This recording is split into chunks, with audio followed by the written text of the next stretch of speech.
नमस्कार दर्शक बंधु जीवन सारा सुस्थ रहिबार 25टी जरूरी टिप्स आशा करूँ भिडियोटी आपण मानक बहुत भल लगे। जदि भिडियोटी भल लगे प्लीज चैनल को लाइक शेयर सब्सक्राइब करने जमा ही भूलें। एक अधिक वयस्क देखा जाउथिले प्रतिदिन गाजर जूस किंबा कंचा गाजर खाइबा और एक्सरसाइज करने द्वारा ही समस्या दूर होता है, कम बयस देखा जाए। 2 सकाळु उठी मुंड कुंडेवा द्वारा चुट्टी मजबूत होता है एवं काठ पानिया रे चुट्टी कुंडातु, यह चुट्टी पई बहुत भल होता है। 3 जो मानकर सुगार अच्छी से माने प्रतिदिन गुड़ खातु एवं चीनी खाइबा बंद करवा उचित। 4 जो माने प्रतिदिन दही खाती से केबे परिस्रा इन्फेक्शन होई न थाए। 5 चाउल धुआ पानी रे चुट्टी को धोइले चुट्टी रे चमक आसवा सहित चुट्टी मजबूत होता है।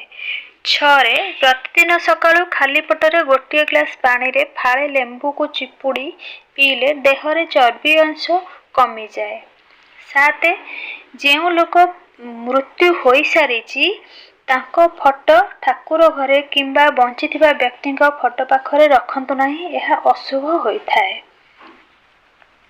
8 जो मानकर रक्तहीनता अच्छी से माने प्रतिदिन गोटे सेव किंबा बासी रुटी रे गुड़ खाइबा दरकार।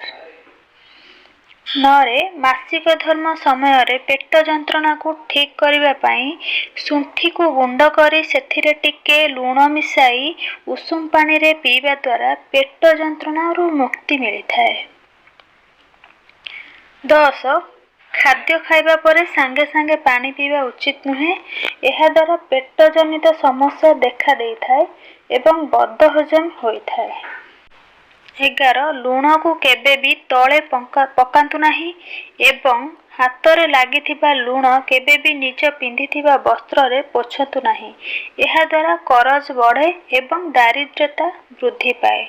12 सकाळु उठी बिछना असजड़ा रखंतु नहीं, एमिति करिबा द्वारा शनि और राहु को अशुभ दृष्टि पड़े थाए। 13 सकाळ खाइबा दिन जाकर सबुठु बड़ गुरुत्वपूर्ण होता है। सकाळ खाइबा न खाइबा द्वारा पेट फुली जाए। 14 भात परसिबा परे हांडी खाली रखिबा उचित नुहे एवं रुटी परसिबा परे रुटी जगह खाली रखंतु नहीं। 15 घरे जदि बिना कारण रे झगड़ा लगी रही थाए वो अशांति लगी रही ताहले प्रतिदिन सकाळु 108 थर गायत्री मंत्र जप करंतु, यह मंगलमय होता है और घरे शांति परिवेश सृष्टि होता है। 16 अधिक आलू खाइबा द्वारा शरीर ओजन बढ़ी थाए। 17 सकाळु उठी सबुज घास उपरे खाली पादरे चलिबा द्वारा आखिर रश्मि बढ़ी थाए। 18 चुट्टी अधिक झड़ुथिले पियाज और मंदार फूल को नड़िया तेल रे फुटाई ताको छाणी मुंडरे लगांतु, चुट्टी झड़िबा बंद होई जिवो। 19 गोटे ग्लास पानी रे 6टी गोलमरीच भृषंग पत्र खंड हलदी खंडे नहीं छेची ताको सही पानी रे फुटांतु और सही पानी फुटी फुटी अधा हैला परे सही पानी को छाणतु और सही पानी को खाली पटरे दिन को 2 थर पियंतु। एमिति करिबा द्वारा पुराना चर्बी मध्य तरली जाई थाए। 20 जदि आपनकर चुट्टी बहुत झड़ुची ताहले मुंडरे मेथी पेस्ट लगांतु, यह द्वारा चुट्टी झड़िया बंद होई जिवो। 21 पेट कमाइबा पई प्रतिदिन राति रे गोटे ग्लास पानी रे गोटे चमच धनिया पकाई रखी दियंतु और सकाळ से पानी को छाणी की खाली पेट रे पी दियंतु, यह द्वारा बहुत शीघ्र पेट कमी जाए। 22 जदि आपनकर आंठू गंठी बिंधा किंबा दरज हेउथाए तेबे 10 गोटी तेजपत्र को छोट छोट खंड करी सोरिष तेल किंबा राशि तेल रे पकाई गोटे काच बोतल रे 2 सप्ताह पर्यंत बंद करी रखंतु, तापरे सेही तेल को आंठू गंठी रे मालिश करंतु, देखिबे एहार फरक आपण निजे जानि परिबे। 23 आपण अधिक वयस्क देखा जाउछंती तेबे प्रतिदिन सकाळु सागु खांतु।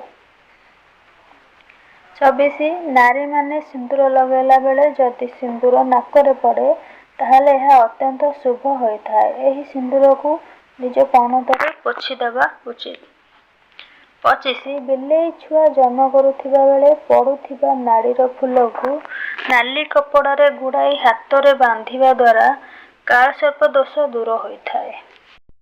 आशा करुँच भिडियोटी आपको भल लगी एमती नुआ नुआ भिडियो देखा मो चैनल को सब्सक्राइब करूँ, लाइक शेयर कमेंट करूँ। आज रोचे नमस्कार।